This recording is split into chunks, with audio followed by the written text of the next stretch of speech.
कितने लोग हैं कह रहे हैं कि हमारे कुछ स्वप्न हैं उनको हम पूरा करें। अरे बावरे, स्वप्न कभी पूरे होते?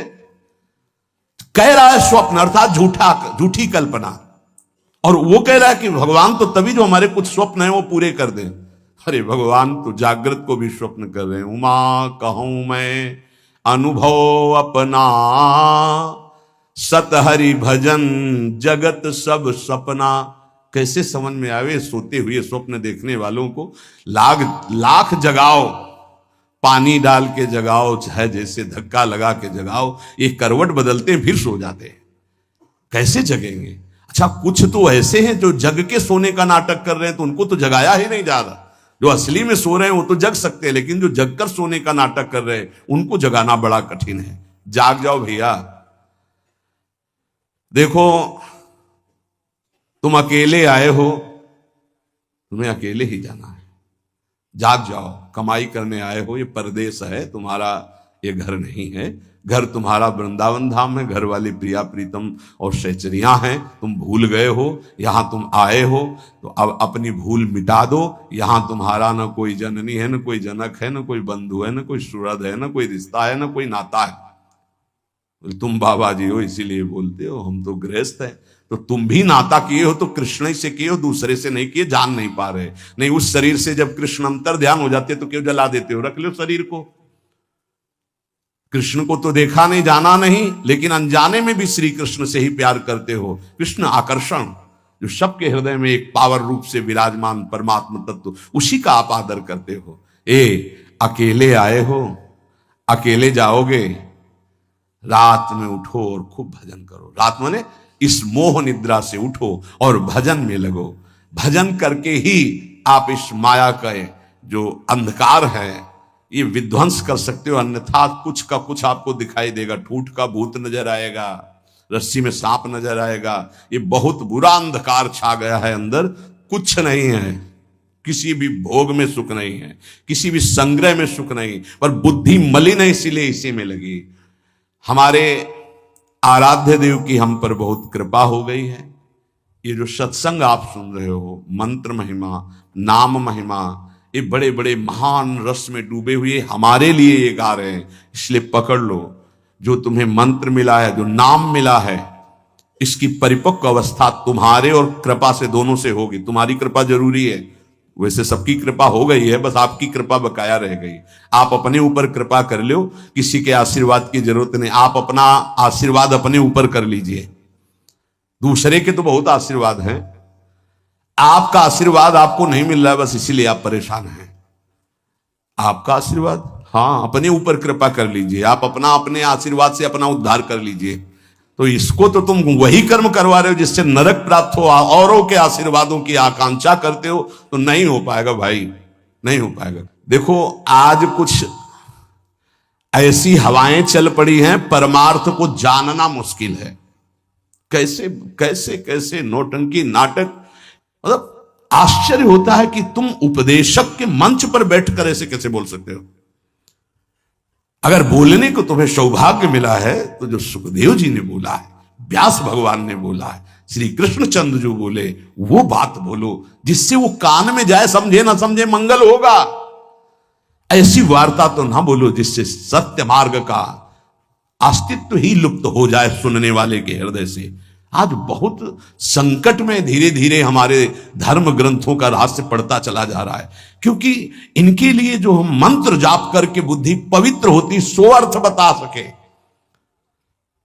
नहीं तो केवल मनोरंजन रह गया कि सामने वाला केवल प्रसन्न हो जाए, इसके लिए शास्त्र रचे गए हैं। हमारे सामने तो हमारा काम बन जाए, ये शास्त्र है। शास्त्र का ये स्वरूप नहीं है। तुम्हारी जेब भर जाए जो जन्म जन्म से खाली रही, किससे? नाम से भर जाए। तुम्हारी नाम में रति हो, भगवान में रति हो, तुम्हारा ये जीवन मंगल में सुख में जाए। अगर कहीं अगला जन्म हो तो तुम महाभागवतों के रूप में जन्मो, तुम्हें माया फंसाकर रौंद न सके। इसलिए सत्संग है, इसलिए धर्म शास्त्रों की रचना। भगवान को कुछ बोलने की जरूरत थी क्या? जिन्होंने इस माया प्रपंच को रचा, उन्होंने माया मुक्त करने के लिए सूत्र रच दिए। ऐसे चलो तो फंसोगे नहीं, ऐसे चलो, गेम है गेम। ये भगवान ने अपने आप से अपने आप में खेल रचा है। तुम भी उसी अपने आप में अपने आप को देखो, मुक्त हो जाओगे। अब यहां केवल सामने वस्तुएं रखी हैं, केवल भोग सामग्री, केवल पद प्रतिष्ठा, केवल संसार का अस्तित्व, और ये संसार का अस्तित्व इन सबको मिटाने वाला है और हम सजाने वाली बात करते हैं। बहुत बहुत अपने कानों को प्रायः बचा करके रखो। जहां सत्य मार्ग की चर्चा मिले तो सुनो, नहीं तो नाम जप करो, एकांत सेवन करो। ऐसी कोई बात मत सुनो जो नाम रूप लीला धाम से आपको विलग कर दे, नहीं तो जीवन की बड़ी भारी हानि हो जाएगी। और उपासक अपने आराध्य देव को सबके दर्शन से बचावे, ये बड़ी गूढ़ बात हम आपको कह रहे हैं। अब जब खुल करके जैसे यहां सेवा हो रही हो बात अलग है, जब उनका आदेश हो जाए, नहीं तो अपने आराध्य देव के दर्शन से, जैसे कहते हैं ना सबकी श्री जी, सबकी श्री जी नहीं है तो हमारी श्री जी है। हम चाहेंगे तो आपको दर्शन करने देंगे, अन्यथा नहीं करने देंगे, इस पे तुम्हारा अधिकार नहीं है। अपनी जो श्री जी हैं इस पे केवल अपना अधिकार है। पूज्यपाद शिवड़िया बाबा जी महाराज, परमात्मा सर्वव्यापी सबकी वस्तु है पक्का, पर प्यारे लाड़िले प्रभु अपनी वस्तु हैं। जो हमारी पूजा में विराजमान, हम छूने दें ना छूने दें, पूजा करने दें ना करने दें, दर्शन करने दें ना करने दें, इसमें मेरा पूर्ण अधिकार है। ये सबकी वस्तु नहीं है, ये सिर्फ हमारे हैं। जैसे पृथ्वी पर सबका अधिकार है, लेकिन उस पृथ्वी में हमने मकान बना लिया, मेरा अधिकार घुसने दे ना घुसने दे, आने दे अंदर ना आने दे। पृथ्वी पर सबका अधिकार, परमात्मा पर सबका अधिकार है, लेकिन जो हमने प्रभु की सेवा विराजमान की, इस पर सिर्फ मेरा अधिकार है। हम चाहें तो तुम छू लो, हम चाहें तो तुम देख लो, नहीं पर्दा लगा देंगे।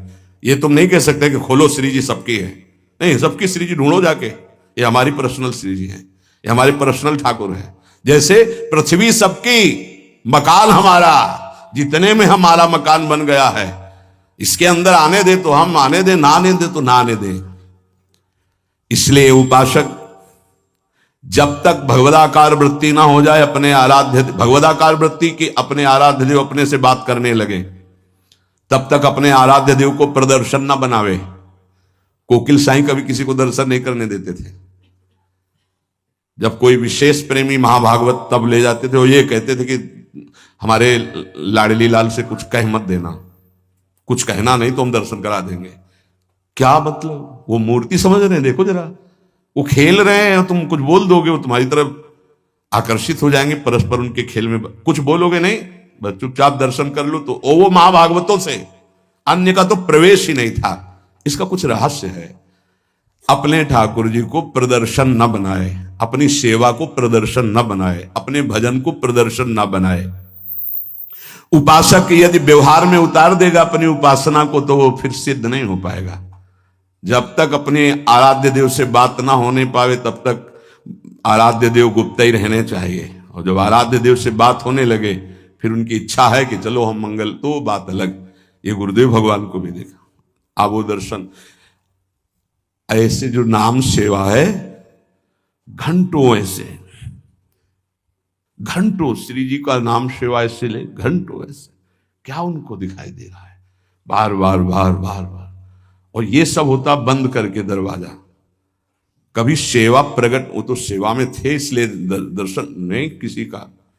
और देखो आज वही प्रगट में सेवा हो रही है, प्रगट में सबको खुला। ये साधक को ये सावधानी है, कुछ गूढ़ राशि, इसलिए महापुरुष जन कह रहे हैं उसमें क्यों में ना करके अपनी भावना को पुष्ट करना चाहिए।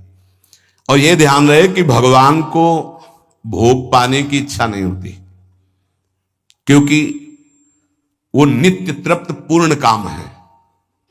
भक्त का भाव भगवान की भूख लगाता है। जैसे भोजन की खुशबू जो है, भूख ना लगी हो तो भी लग जाएगी ना, बढ़िया ऐसे बने हो तो देख के लगे चलो भाई। ऐसे ही भगवान के अंदर भूख पैदा होती भाव से, भक्त का भाव। अगर भाव नहीं है तो पूज्य बाबा कह रहे भगवान नित्य तृप्त पूर्ण काम है, उनमें कभी भूख पैदा नहीं होती। जब सेवा करने वाला देखा है हमने कि 2 रोटी और सबसे भूख लगा, फिर गरम गरम रोटी घी लगा के दौड़ के जा रहे हैं, एक एक परोसते जा रहे हैं। ऐसे एक साधक छोटे छोटे टुकड़े करके पवाते जा रहे हैं, एक व्यजन कर रहे हैं, पंखा करें, बीच बीच में थोड़ा अनुकूल जल पिलाते, कभी मीठा पवार के भाव। ये नहीं कि थाल ऐसे रख दिए, पर्दा लगा दिया और चले गए ऐसे। और कुछ लोग तो सुबह चिरौरी और गिलास में पानी रख दिया और फिर शाम के हटा दिया। ऐसा तुम्हारे साथ बर्ताव हो किसी रिश्ते नातेदार के यहाँ तो क्या होगा? जिस कमरे में हो उसी चार पाई के समीप आकर के एक टेबल रख दे और एक गिलास पानी, थोड़ी चिरौरी रख दे, पर्दा लगा दे बाहर से, या तो दरवाजे में ताला। अब कैसा लगेगा? आप तो पाव बाल भोग में हलवा और चाय और बिस्कुट और ये वो, और ठाकुर जी के आगे छोटी कटोरी में चिरौरी रख दी। परिणाम क्या होगा जानते हो? अपराध बनेगा, क्योंकि सेवा विराजमान की हो, परिणाम में आपको फिर संकट घेरेंगे, परेशानी आएगी। अगर ठाकुर जी घर में विराजमान की हो तो अपने पर्सनल ठाकुर जी हैं तो वो वैसे हैं जैसे लाडला पुत्र अपना पुत्र। कैसे? अब कोई कोई महानुभाव तो कि अब हम बाहर जा रहे हैं, पड़ोसी को दे दिए। कभी दोगे पुत्र अपने पड़ोसी को? दोगे पुत्र? अगर देने की भी बात आ गई तो हृदय हमारा कहेगा नहीं। वो कैसे प्यार करेगा जैसे हम प्यार करते हैं? हमारे साथ ठाकुर जी जाएंगे या ठाकुर जी की व्यवस्था होके घर में ही कोई एक रहेगा?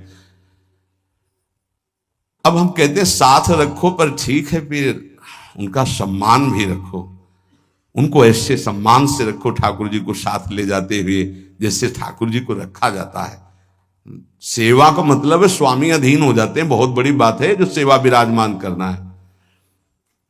देखा जाता है ठाकुर जी बहुत ऐसे हो गए ऐसे, तो सेवा बताती है कि तुम ठाकुर जी को प्यार नहीं करते, तुम तो ऊपर से बहुत चिकने सब लगाए, ठाकुर जी कैसे, उनका कैसा चेहरा होगा? इसका मतलब सेवा बताती है कि तुम कैसी सेवा कर। इसी सेवा से प्रभु की प्राप्ति हो जाएगी। भावपूर्वक भोग लगाओ तो उनको भूख लग जाएगी, भावपूर्वक आभूषण पहराओ तो तुमसे कहने लगेंगे। कितने भक्तों से ठाकुर जी बात करने लगते हैं जो तन्मय हुए, हमको आज ये इस रंग की पोशाक से, आज हमको ऐसा भोग चाहिए, आज हमको ये पदार्थ चाहिए पे। अगर भूल गए शयन में जल रखना तो स्वप्न में आके बोले देखो आज तुमने शयन में जल नहीं रखा, आज तुमने रजाई, तो वहां जाके देखा तो वो नहीं। ठाकुर जी बात करने लगते हैं। अपने इष्ट के सिवा अन्य किसी इष्ट विग्रह का अपमान न करे उपासक। यही विचार करे कि हमारे इष्ट ही इन विभूतियों के रूप में विराजमान है। जैसे हम रसिक अनन्य उपासना में हैं, अब हम जा रहे हैं, परिक्रमा लगा रहे, तो केशी घाट में हनुमान जी का अर्चा विग्रह विराजमान, अब आरती हो रही, तो अब ये नहीं है कि हम नहीं, खड़े हो गए, हाथ जोड़े, दो चार आरती, राधा वल्लभ लाल की जय हो मेरे प्रभु, और चल पड़े। कभी किसी श्री विग्रह का अपमान ना करें। कहीं आरती हो रही है, कहीं मान लो आपकी दृष्टि नहीं पड़ी, बात अलग, अगर दृष्टि पड़ गई कि अमुक ठाकुर जी यहां विराजमान है तो ग्रीवा झुक जानी चाहिए, राधा वल्लभ लाल की जय प्रभु, आगे निकल जाए, क्योंकि हमारे ही प्रभु विभिन्न रूपों में विराजमान है। उपासक को थोड़ा ज्ञान भी होना चाहिए इस बात का कि हम और हमारे प्रभु से हमारा क्या संबंध है। एक बार सभा में हनुमान जी से पूछा गया कि तुम प्रभु से क्या संबंध रखते हो, तुम ज्ञानी हो या भक्त हो, क्या कहोगे अपने आप को? दो प्रश्न। प्रभु से क्या संबंध रखते हो, तुम ज्ञानी हो या भक्त हो? हनुमान जी ने विचार किया कि मैं प्रभु का सेवक हूं, तो सेवा का ज्ञानी कैसे हो सकता है? ज्ञान समुद्र प्रभु का। यदि मैं अपने को अज्ञानी कहता हूं तो मेरे प्रभु पर दोष आता है कि ज्ञान समुद्र प्रभु का सेवक अज्ञानी कैसे हो सकता है? हनुमान जी बोले शरीर दृष्टि से मैं भगवान का भक्त हूं, सेवक हूं, और ये हमारे स्वामी हैं। जीव दृष्टि से मैं अंश हूं, ये हमारे अंशी हैं,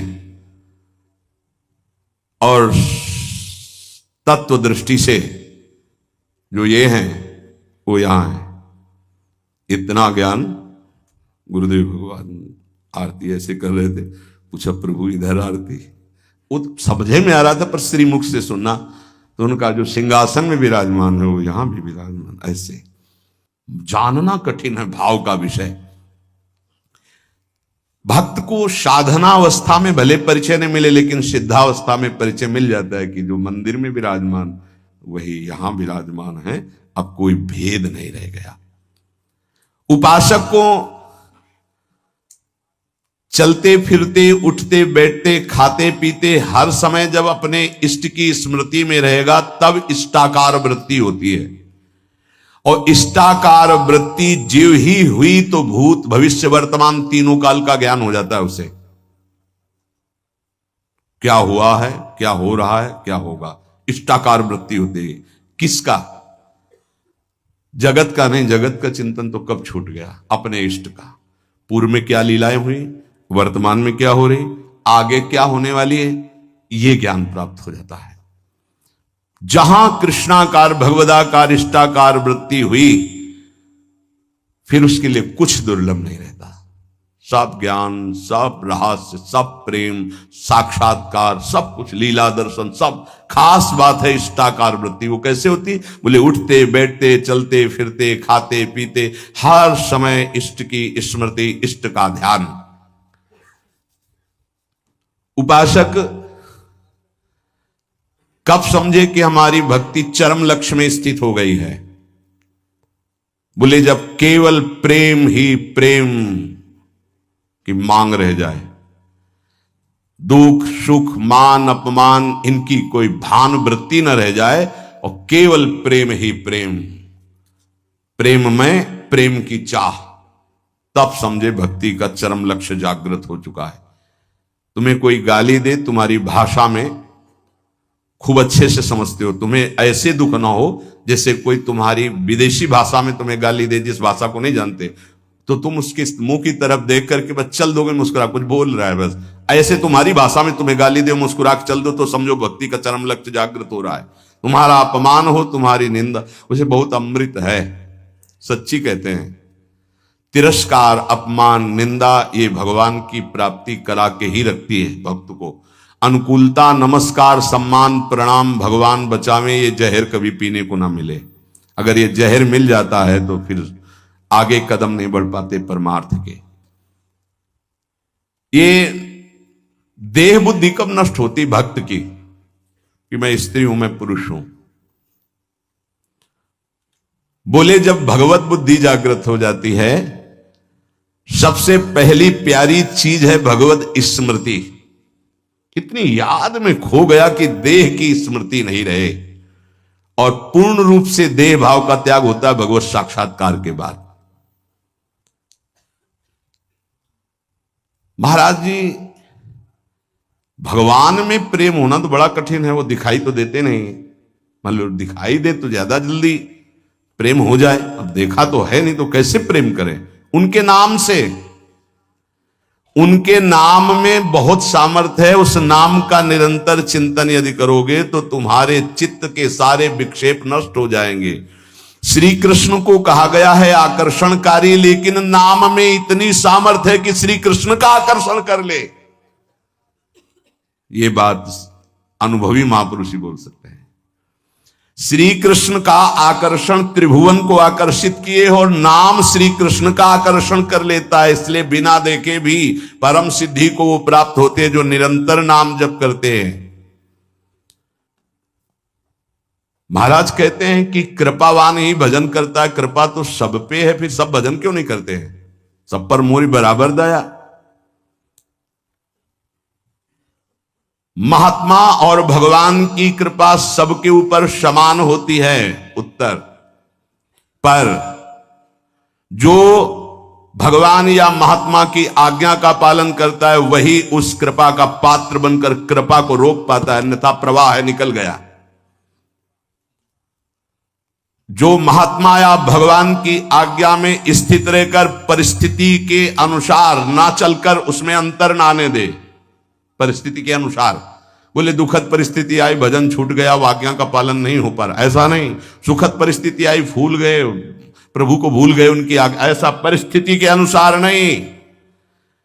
वो भगवत प्रसाद, वो महापुरुषों का प्रसाद प्राप्त करता है जो उनकी आज्ञा में पूर्णतया स्थित रहता है।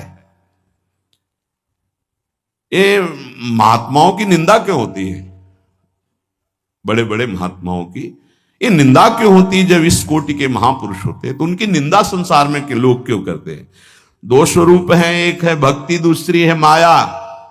जब वो भक्ति या ज्ञान के द्वारा सिद्ध होते हैं तो जो माया के सिद्ध होते हैं उनके हृदय में अपने आप द्वेष हो जाता है। माया सिद्ध कामी, क्रोधी, लोभी, मोही, ये देखते हैं जब संतों को तो अपने आप इनके आग पैदा हो जाती है। ये कुछ है ऐसा कि ये माया के पार्षद जो है ये आए देखने के लिए, थर्मामीटर डालने के लिए, पर वो थर्मामीटर भक्तों में होता, मायावियों में तो होता नहीं। भक्ति से जान सकते हो, माया के द्वारा नहीं। तो महापुरुषों की जब प्रभाव और यश का विस्तार होता है तो जो मायावी जन होते हैं, माया के दास होते हैं, उनके हृदय में भयंकर द्रोह पैदा हो जाता है, द्वेष पैदा हो जाता है। इतनी जलन उनको होती है कि वो किसी भी तरह मिटा पाए, बस ये बात होती है, किसी भी तरह मिटा पाए। पर सीम की चाप सके को तासु बड़ रखवार, रमापति जासु जिनके भगवान रक्षक हैं, उनको कौन नष्ट कर सकता है। तो इसलिए उपासक को यह भी तैयारी रखनी है कि अपमान, निंदा, तिरस्कार ये हमारे इस मार्ग के पुरस्कार हैं। मिलेगा, मिलता रहा है, मिला है, मिलेगा पक्का। जैसे अपने लोग हैं ना, तो बहुत अच्छे से मिलते रहे पूरे जीवन, पूरा अभ्यास रहा है इनका, उनकी कृपा रही है प्रभु की कि ऐसे ऐसे महीना 2 महीना में 1-2 टेबलेट मिलते रहे हैं कि आपका मान, सम्मान, यश, कीर्ति से जो जहर बढ़ा है वो एक टेबलेट में नीचे उतर जाए। उतारते रहते हैं किसी न किसी महापुरुष को भेज करके, माया के महापुरुष, और वो ऐसा बर्ताव कराते हैं। फिर पूछते हैं अब क्या? तो होता है आपकी बड़ी कृपा, तो आगे निकल गए, हम ही थे और कोई नहीं था, हम ही थे और कोई नहीं था। ये तो हम आपसे प्रश्न कर रहे थे। साधक इस बात पे सावधान रहे कि जब उसकी निंदा हो, अपमान हो, तो समझे कि मेरे प्रभु मेरे सामने पढ़ा करके जगत गुरु अब वो प्रश्न कर रहे हैं, मुझे सहन करके आगे निकलना है। आज के सत्संग का सार, कुछ समझ में आवे चाहे ना आवे, जो मंत्र मिला है, नाम मिला है, हर समय जपो, ये सब कुछ प्रकाशित कर देगा। और खास बात, हम कैसे हैं हमें ये भूलना होगा। हमारी प्रिया जो कैसी, हमें ये याद रखना होगा। अगर हम अपनी याद रखें तो बर्बाद हो जाएगी, पक्की बात है। आज तक की तुम्हें बात बता रहे हैं भाई, अपने घर में जैसे बात की जाती है। अगर इस मार्ग में चलना है तो यहां क्या हो रहा है, यहां क्या होना चाहिए और यहां क्या होगा, ये तीनों जिम्मेवारी हमने अपने प्रभु को दे रखी है। और हम चैन से सोते हैं। जो हो रहा है वो आप कराओ, जो होना हो वो भी करवा लेना। जैसे भी हैं हम आपके हैं, आपके सिवा अब हमारा कोई है नहीं, आपको अब हम छोड़ने वाले नहीं। पक्की ये हृदय में बैठा लो। इसलिए बार बार कह रहा हूं कि बहुत तूफान चलते हैं माया के। कभी दक्षिण वायु, कहीं उत्तर की, कभी पछियाव, कभी पूर्वैया। साधक इधर टटिया लगावे तो उधर उड़ा जा रहा है, उधर लगावे तो उधर उड़ा जा रहा है। बहुत गंभीरता से विचार पूर्वक ये सब निर्णय की बात हम आपको कह रहे हैं। हमको अपनी चिंतन की वृत्ति छोड़नी होगी, तभी आगे बढ़ पाओगे। नहीं, आपको बीच बीच में लगेगा कि परिवर्तन तो हुआ नहीं, ऐसी माया है। ये हम खूब एकांत में विचार करके बोल रहे हैं। इसलिए सबसे प्रार्थना है कि अपने को भूलना होगा इस मार्ग में। अपने भक्ति मार्ग की बात कर रहा हूं। हमारे आराध्य देव का स्वभाव कैसा है, उनका प्रभाव कैसा है, वो कितने करुणा में, ये याद रखना है। और अपने में क्या है ये भूलना पड़ेगा, नहीं तो बार बार आप विक्षेप को प्राप्त होंगे। यहां माया आपको ऐसे विचार देगी, ऐसे आपको दर्शन कराएगी, जिससे आराध्य देव का सानिध्य छूट जाए, उनका भरोसा छूट जाए। अब हम जैसे हैं, अगर शरणागति के सत्संग को याद करो आप, तो उसमें यह कहा गया था, उपासक जब अपनी चिंता करता है तो शरणागति पे कलंक लगाता है। ठीक है, अब हम क्या कर सकते हैं? हम तो आपकी शरण में हैं। हम जैसे भी हैं, मलिन विचार, अच्छे विचार, आपने हमको वर्ण किया है ना, हम तो आपको वर्ण बाद में किया, पहले आपने हमें वर्ण किया है। वकालत में हम लोग जीत जाएंगे। हमने आपको वर्ण नहीं किया है, हम तो जानते भी नहीं थे आपको। आपने चयन किया पूरे संसार से, अलग अलग बुलाया, कोई हरियाणा से आया, कोई पंजाब से आया, कोई उत्तर प्रदेश से, कोई तो पकड़ के मंगाया ला अपने अपने भाव द्वारा घसीटा।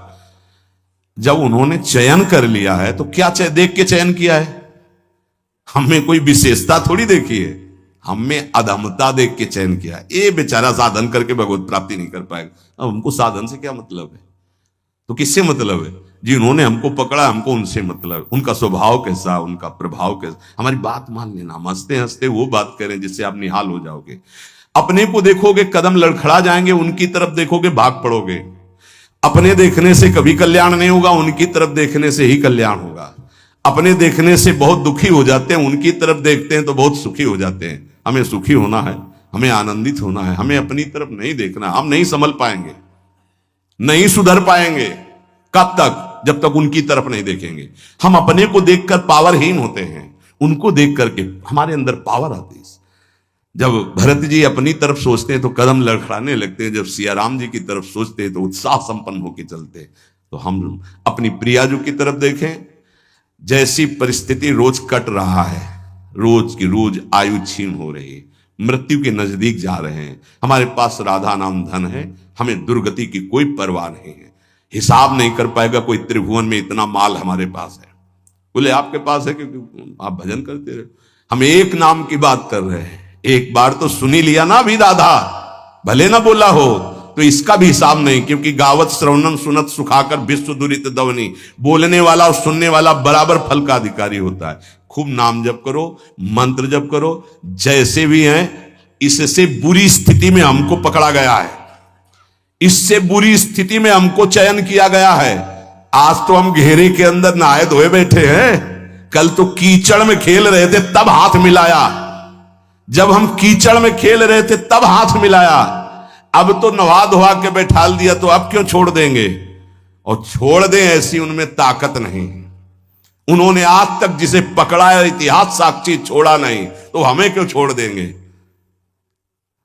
आप समर्थ हो, हम आपको छोड़ सकते हैं, लेकिन आप हमें नहीं छोड़। ये विश्वास है। तो ही मोई परी होड़, मोह सोना बिगाड़न को तो सोना। ए भाई, हम ये इसलिए बहुत दैन्य होके बोल रहे कि माया हाथ छुड़वा के तुम्हें अपनी तरफ, अपने पाले में ना घसीट पावे। देखो तुम बुरे हो, तुम जैसे हो, हमारी श्री जी की हो, पक्का श्री जी मिलेंगी। हम सब उसी पंक्ति में खड़े हैं। सही कह रहे हैं, वो पकड़े हैं इसलिए हम खड़े हैं। नहीं ऐसी हवा चल रही कि ना खड़े रहे, आपकी दृष्टि में भी नहीं आएंगे, ऐसे पड़े हो जाएंगे, ऐसे गिर जाएंगे। वो पकड़े हैं, गुरुदेव पकड़े हैं, श्री जी पकड़े हैं। ये जब हमको पकड़े तो आपको भी पकड़े। आपको नहीं लग रहा कि वो पकड़े तो इतना मान लो हम आपको पकड़े। ऐसे ऐसे नहीं, बहुत जोर की पकड़ है। वो हमको पकड़े और ऐसे पकड़े तो पूरी लाइन बच जाएगी, माया उड़ा नहीं पाएगी। अकेले पड़ जाओगे तो उड़ा ले जाएगी। एक दूसरे को पकड़े हुए हम सब श्री जी के पास चलते। अब देखो, इस जन्म में सौदा बीच में मत करो यार। श्री जी चाहिए, इस जन्म में प्रभु चाहिए, इस जन्म में हमें अब माया से मुक्त होना है। थोड़ा तो उत्साह बनाओ, शरीर तो छूटना ही है, ये छोड़ के जाना ही है। उत्साह बना लोगे तो धनी होके चलोगे धनी के पास, नहीं फिर आएंगे यमराज के दूत तो मार डंडो ले जाएंगे बेमतलब गलत दिशा में। इसलिए हमारा कोई अन्य योनि ना मिले। अगर हमें जन्म मिले तो मनुष्य जन्म मिले और भगवान की आराधना करूं, आराधना करके पुनः उनको प्राप्त करूं। वैसे तो इसी जन्म में मिल जाए बहुत अच्छा है, इसलिए नाम न छूटने पावे। भाई राधा राधा राधा राधा राधा।